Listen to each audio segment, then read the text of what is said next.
আমি তো বিএনপির পরিকল্পনার কথা বলছি। আপনাদের পরিকল্পনাটা কি? 12 তারিখে আপনাদের পরিকল্পনা কি? ধানের শীষকে জয়যুক্ত করতে হবে। এই আপনারা, এই যে জনগণ, লক্ষ জনগণ এখানে আজ এত রাতে উপস্থিত আছেন, আপনারা ইনশাল্লাহ ধানের শীষকে জয়যুক্ত করে সরকার গঠন করলে আমরা চোখ বন্ধ করে আমাদের কাজ করতে থাকবো। যেই কাজগুলো করলে এই দেশের মানুষের, খেটে খাওয়া মানুষের উপকার হবে, এই দেশের খেটে খাওয়া মানুষ কিছুটা হলেও ভালো থাকতে পারবে।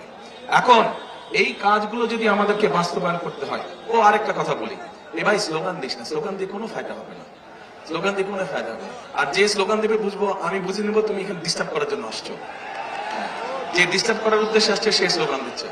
কাজেই তোমার নাম এখন থেকে হবে, যে স্লোগান দিবে তোমার নাম গুপ্ত হবে।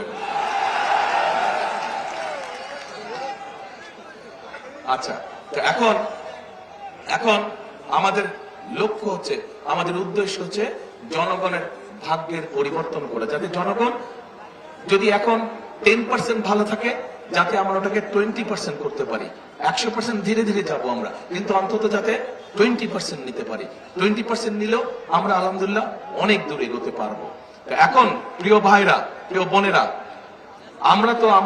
আমি তো বিএনপির পরিকল্পনার কথা